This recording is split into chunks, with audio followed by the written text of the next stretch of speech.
Erosom in ne mečite svojim biserov pred svinje, da jih morda z novimi ne pohodijo in se ne obrnejo, da vas raztrgajo.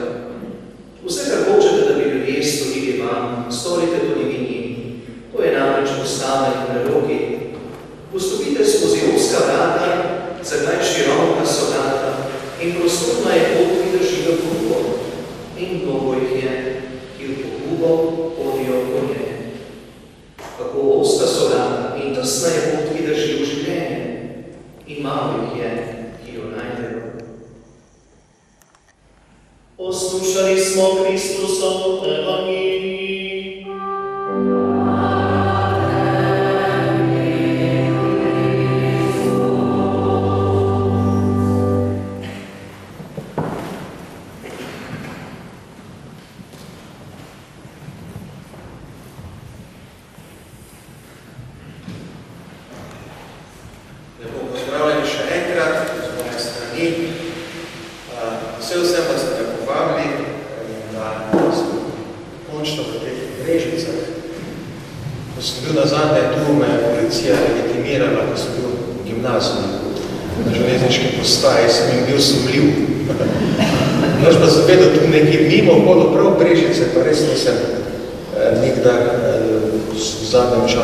Se spomnim, da bi stopil in hvala Bogu sem danes tu, v tem lepem, znamenitem, čustljivem delu Slovenije, te naše posavske, južne Slovenije.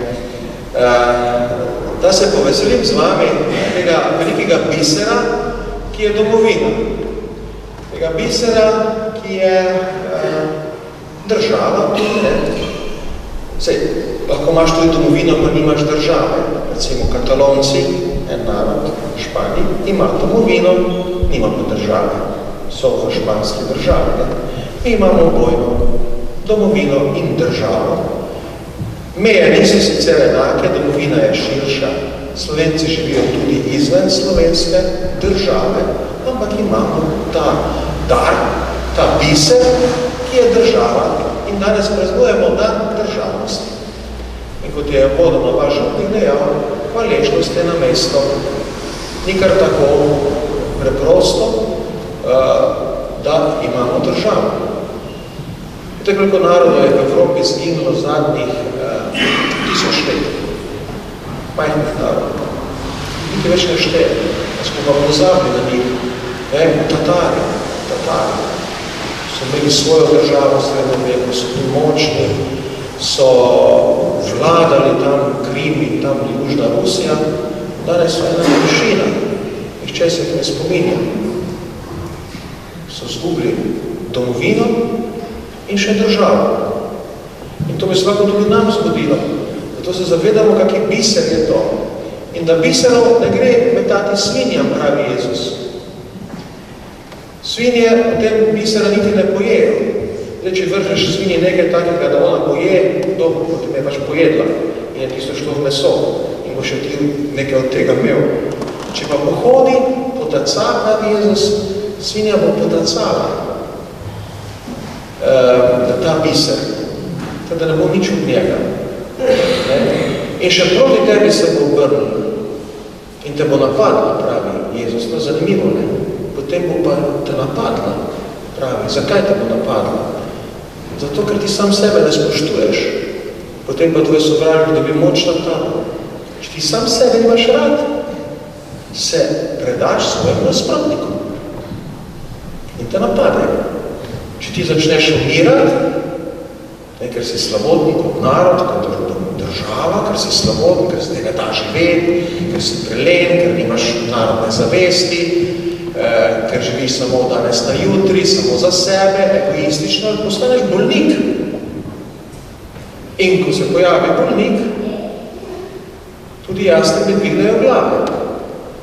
In reče, tam je bolnik, skoraj da umr, gremo, vzamemo, pojemo ga do konca.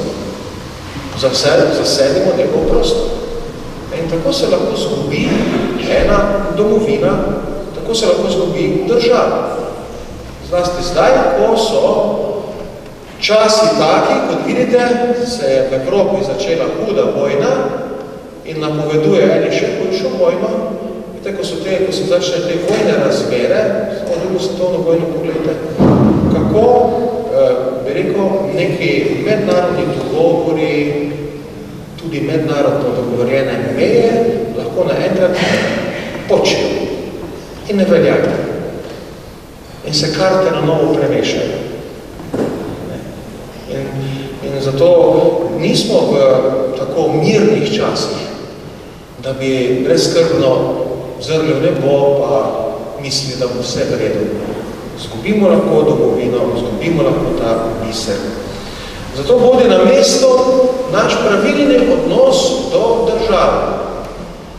Pravilnega odnosa do države pa se naučimo kar od Jezusa. Kar od Jezusa. On je tudi bil državljan. In kar vidimo pri njemu? Prvo, da on se odreka politični oblasti, odreka se orodjem, ki jih nudi država. Politična, vojaška, gospodarska, finančna moč. To so orodja države. Jezus se temu odreče. Že z rojstvom, ko se rodi v jaslicah, med pastiri, med ovcami in kravami. Ne pa v mesto, zobzidano mesto, ponazarja polis, država. Že z rojstvom pove Jezus, jaz ne bom med vami, kakor tisti, ki vam vladajo v polisu, v državi, jaz bom spreminjal svet od spodaj gor, od pastirjev, od navadnih ljudi, od preprostih ljudi. Mene ne zanima politična moč. In tudi potem, ko ga hudič sluša, pa ga povede gor na vrh gore in mu reče, lej, to so vsa kraljestva tega sveta, lej, tam je Asirija, smo poslušali o Asiriji, ne? Asirija, tam je Babilon, tam je Perzija, tu je Grčija, tu je Rim, Egipt je potem tam proti jugo-zahodu, torej, lej, to vse ti pokaže, vidiš, to so velika kraljestva sveta, vse to je tvoje. Če padeš na tla in me moliš, reče hudič Jezus. Jezus pa ima poslanstvo odrešiti človeštvo. In potem bi kakšen drugi odrešenik, ki ne bi bil Jezus na tistem mestu, rekel, vredo, bom pa vzel države, njihovo moč, njihovo oblast in bom s pomočjo držav odrešil človeštvo, izboljšal človeštvo. Ampak Jezus ne. Takoj zavrne hudiča, za ostrimi besedami. Ker še hudič poleg tega reče, vse to je moje. Vse to je moje. Ker države vršijo silo in tako. Tako da Jezus torej pove, torej od države, torej se jaz distanciram. Jaz, kot odrešenik sveta, ne potrebujem države. Ne računam na državo. Ne? In nimam države za božanstvo. Po drugi strani pa nas Jezus nauči, takrat, ko je treba plačati davke, pa rečejo, kaj zdaj, bomo plačali davke ali ne? Jezusa so hoteli ujeti v zanj. Če bi rekel, plačajte davke, bi mu rekli, ja, vse smo vedeli, da si rimski sluga, kvizling, sodelavec okupatorja, ker davke je pobiral Rim. Rimska oblast je pobirala davke takrat v Jezusovi deželi. In bi rekli, ja, z Rimom delaš, za njih bi rad pobiral davke, denar. Če pa bi Jezus rekel, ne plačamo davko, pa bi mu rekli, anarhist, nimaš rad reda, ne spoštuješ oblasti, ti boš družbo uničil, davki so medale koristni, z davkov država nas ne razadne ščiti pred takimi drugačnimi nezgodami. Ampak Jezus kaj je naredil? Rekel, dajte mi kovanec. In je vzel kovanec, na kovanca bila podoba cesarja, to so Rimljani vedno delali, da so cesarje kovali gor na kovanec, takrat je bil verjetno cesar Tiberij, v Jezusovem času na kovancu. In Jezus rekel, no, kdo je pa na kovancu gor? Na denarju, kdo je na slikam gor? So rekli cesar. Rekel, dajte cesarju, kar je cesarjevega. In Bogu, kar je Božje. Torej, plačujte davke. In ločite Božjo in cesarsko.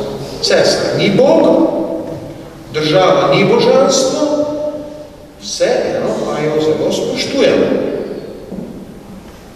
Jo spoštujemo in bomo plačevali davke, ker država vrši dobre stvari tudi za nas. Tak je tudi Jezus potem, ko ga Pilat zasliševal, pa ga zaslišuje, potem pa ga Jezus opozori, nobene oblasti ne bi ti imel nad menoj, če ti ne bi dal Bog. Kaj je potem Jezus nekaj povedati?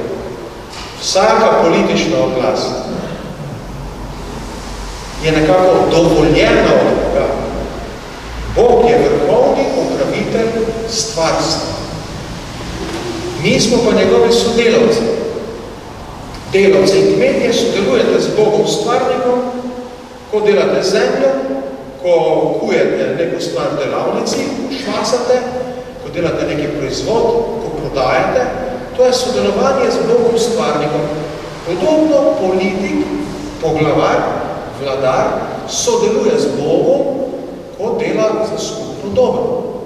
Ko poskrbi za cesto, ko poskrbi za varnost, ko poskrbi za zdravstvo, v sodobnih časih se da tudi šolstvo in te stvari. In to je ta oblast, ki jo dobiva od Boga.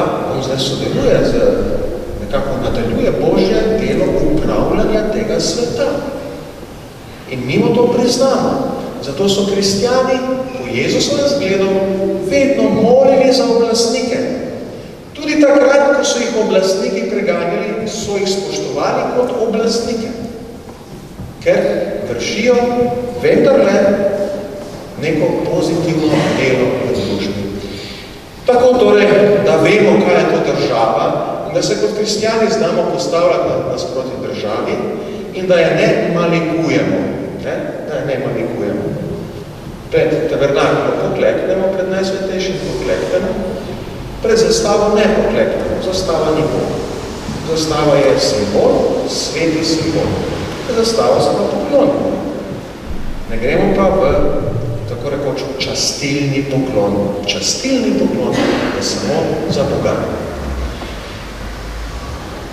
Država, ki smo jo Slovenci dobili, je torej biser. In pravimo, vendarle, zdaj, ko so ti časi taki, da ne vemo, kaj se bo zgodilo, že s par mesecev ne veš, kaj se bo zgodilo. Ne vemo. Ali bo vojna eksplodirala, ali se bo umirno, ne vemo. Smo še toliko bolj pozvali, torej, da varujemo svojo državo in da jo izgrajujemo, tako kot so jo izgrajevali naši očetje. In kaj naj naredimo, da jo izgrajujemo? Pomagamo si s slovenskimi narodnimi buditelji in našimi narodnimi očeti. Pa začnimo kar s Trubarjem. V katoliški cerkvi smo, katoličani smo večinoma tukaj, ampak začnimo s protestantom Trubarjem.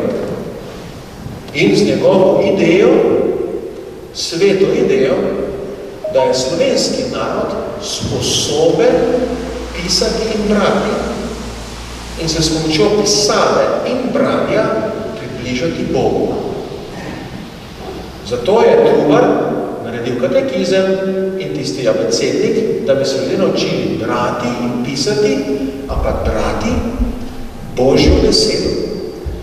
In njegov naslednik Dalmatin je prevedel celo sveto pismo. 1584 smo Slovenci. Med prvimi narodi v Evropi dobili sveto pismo v svojem jeziku. Dalmatinovo Biblijo. To je tako debela knjiga.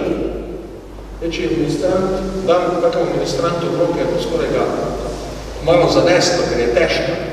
Jaz imam doma faksimile te knjige, verjetno tudi kje tukaj pri vas, v Farožu ali v knjižnici so faksimile te Dalmatinove Biblije.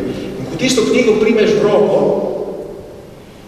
in ko jo odpreš, rečeš, narod, ki ima tako knjigo, več ne more umreti. Kdo ima tako debelo knjigo v svojem jeziku, postane nesmrten, ker je jezik zdaj zapisan in pravila jezika so zapisane. Ker zdaj, če se samo treba učiti brati, potem smo rabili še 300 let, da smo se vsi učili brati, da še pismeno se povečala, ampak to jezikovno nesmrtnost, ta slovenski jezik več ne more izginiti, ker je zapisan v knjigi, kako 10 božjih zapovedi zapisane v table, tako, torej, slovenski jezik, svetopismo. Torej, to nam je dal Dalmatin. In ta nauk jezik ohrani. Jezik in pesem. Včeraj, o 15-20 minut, sem se peljal v Ljubljano. Zdaj imam nadomestni avto, ker mojega šraufajo. In seveda v nadomestnem avto se niti ne znajdem, kje so kakšne stvari. In sem hotel poslušati poročila. In ima tistih 5 postaj, jih ima naprej programirani, ta avto pač ima, in je imel 5 komercialnih slovenskih postaj. 5 komercialnih. Ni imel ne Slovenija, ena, ne rada nišča, pa komercialne postaje. In sem 15-20 sem stisnil na 5 postaj, da bi mogoče slišal kakšna poročila. Na 4 od 5 postaj je bila hrvaška, bosanska, srbska glasba. Na 4 od 5. Na predvečer njeno državnost. Na 5 postaji pa reklama za nekaj izdelkov. Jaz sem prvi, ki rad zapojem kakšno pesem v Belo Dugmetu. Jaz sem se naučil plesati v Užičko kolo, ko smo v Srbiji. Užičko kolo. So me Srbi naučili, sem se naučil plesati. Spoštujem to glasbo. Spoštujem njihove pevce. Ampak ne more 4 slovenske postaje istočasno vrteti čisto tuje rodno glasbo. Ki ni naša. Vse potem so vrti v nadaljevanju še slovenske gotovo prišla. Mislim, ki so si zamislili. S kako lahkoto prepuščamo jezikovni prostor tujemu jeziku. S kako lahkoto. Torej, jezik, to vas Dalmatin uči. Potem naslednji oče, gremo naprej, naslednji oče, na katerega bi vas upozoril, Prešeren. Oče dala, torej jezik. Prešeren, kultura. Prešeren je imel, za razliko Slomška recimo, pa je imel to intuicijo in to genialnost, da je slovenski jezik razumel kot enako vreden v umetniškem izrazu nemškemu, italijanskemu, mađarskemu jeziku, latinščini. In je začel pisati poezijo na nivoju, evropskem nivoju poezije. In je pokazal, da ta jezik ni samo jezik, s katerim se pač zmenijo med sabo, kaj bojo delali, kaj bojo jedli, kaj bojo pili, ampak da to jezik, s katerim ti lahko izraziš najglobje čustva in najbolj tako presumljive, inteligentne misli. In je tako povzdignil jezik. Vse potem niso vsi Slovenci brali Prešerna. Prešerna so brali potem bolj odvetniki, umetniki, kakšni plemiči. Ampak on je dal temu vrhnemu sloju vendarle slovenščino. In potem je lahko en slovenski plemič šel na Dunaj s Prešernovimi poezijami in ko so oni mahali s kakšnim getejem, je on mahal s Prešernom. Ker je imel za kaj mahati. Prešeren pa nas uči kultura, umetnost. Tu se izražate, tu iščite. Naslednji veliki mož je Slomšek. Zdaj Slomšek je tudi vse to, kar sem že zdaj govoril, torej jezik, kultura, vera, seveda. Ampak jaz bi ga s enim drugim vidikom povedal, kaj še nas Slomšek uči, kako se domovina brani, kako se jo postavlja, gradi, kar mogoče pozablja. Teritorij, ozemlje. Če hočeš med domovino, mora imeti ta meje. In tiste meje moraš znati zavarovati, se dogovoriti so sosedi, da je to meja, tu sem jaz, tam si ti, pa dajma si roke, ne? Ampak to je meja. In s tom, ko je predstavil škofijski sedež in Šantandraža v Mariboru 1859, je postavil severno mejo. In je tisočletni vpliv Nemcev, ki so nekako, rekel, kar, če z nekim modernim glagolom rečem, nekako kar kombajnali tukaj, ne? Ko da so glavni, kar šli so čez naše slovenske poljane, ko da so oni glavna in vodilna kultura in da je vse njihovo in imeli so gospodarsko moč in vse to, no, ta nemški prostor je Slomšek zamejil s slovensko škofijo. Meja, ki jo je Slomšek narisal leta 1859 od Pece do Gornje Radgone, ta severna meja, je današnja državna meja. Narisal pa je Slomšek kot cerkveno mejo najprej, kot cerkveno. In da me je dal vedeti, gledajte, mi rabimo tudi svoj teritorij, na katerem smo Slovenci bolj zaščiteni in tudi bolj z večjo odgovornostjo voditi sami na sebe. Ker po drugi strani lahko da rečeš, pa pustimo Nemcem, naj komandirajo vse, pa malo mi manj skrbi. Ne, ko si narediš deželo, ko rečeš, ta dežela je moja in narišeš meje, si postavljen pod veliko odgovornost. Vodenja, izvajanja oblasti. No in tu imamo torej Slomška in ta njegov nauk. Naslednji veliki moški, na katerega bi vas še danes spomnil, ko se spominjamo domovine, pa kako ne bi, da ne bi pisarjem dali svinjam, Janez Evangelist Krek. On pa ima drugo idejo. Drugo skrb je imel. Opazuje, da je slovenski človek gospodarsko šibek. Kmetijsko in gospodarsko šibek. In finančno. Velike fabrike po mestih, ki so nastajale, so bile nemške. Ti obrtniki, ki so bili po mestih, zlasti Celje, Ptuj, Maribor, so bili ti obrtniki, dobri obrtniki, čevljavi, pa taki, ki so malo več delali, pa bili bolj prodorni, so bili Nemci. In Janez Evangelist Krek, tako duhovnik, ne, je začutil, Slovencem je treba dati gospodarsko moč. Ampak kako boš tem kmetom dal gospodarsko moč? Če ima vsak z neki kos zemlje, pa 3 krave, mogoče, če ima 3 je že srečo. Kako boš mu dal gospodarsko moč? Pa gor v hrib ima položeno posest večinoma, ne? Poveži ga. En kmet je šibek, 2 sta že malo močnejša, 3 še močnejša. Naj se naučijo vzajemnosti, zadružništva, naj si pomagajo. Potem naj se naučijo voditi finance, daj zgradi hranilnice v vasi. In Krek je dal to njegovo gibanje, preneslo v tem hranilništvo, zadružništvo in hranilništvo, da so se po vasih dali denarčki skupaj. In takrat, ko je potreboval kaj več, je dobil in je šlo kmetijstvo naprej. In se je od spodaj gor, od malega kmeta naprej, krepila gospodarska Slovenca. To je nauk Kreka. Zdaj še pa zadnja stvar, zadnji mož, ki ga hočem se danes spomniti, pa ni najbolj prijetno se ga spomniti zaradi njegovega poklica. In to je general Rudolf Meister.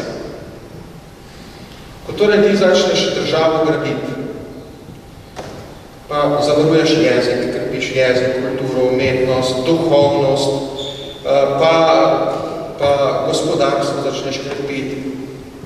Ne, vse te elemente, kot smo rekli, ne, pa si nekako že začrtaš prostor, kje bi ti rad bival, kje živiš.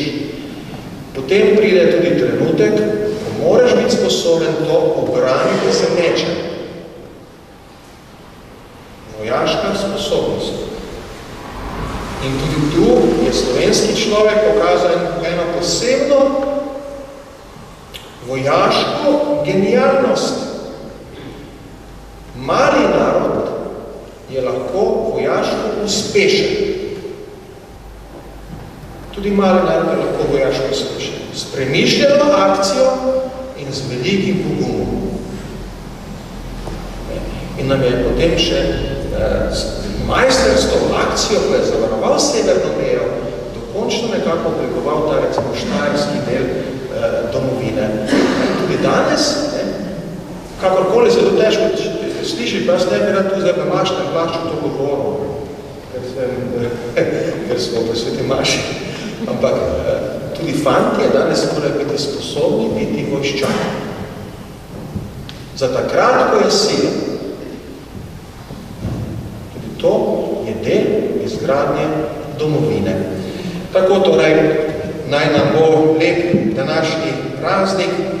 Spominjamo se Jezusovega nauka, kristjani smo v odnosu do domovine in države, vedno kristjani, kot sem dejal, države ne častimo, to Božje, jo pa zelo spoštujemo in dober kristjan je tudi dober državljan. Potem spominjamo se mož, ki so nam to domovino ustvarili, jaz sem jih nekaj naštel, tistih bolj vidnih in njihovo miselnost, ker oni nam pokažejo, na kaj še zdaj moramo paziti, da ne izgubimo tega bisera. In bodimo hvaležni za vse to, kar smo doživeli, dočakali pred 33 leti v takih večernih uri do zdaj, 25. junija, ko se je na trgu Republike dvignila slovenska zastava in smo čutili od dvigu zastave tudi spuščanje Božjega blagoslova na naš narod. Bog je rekel, rad vas imam, dal sem vam domovino, dal sem vam to lepo deželo, živite v njej, budite veseli in marljivi, vaša bo, taki so moji načrti. Amen.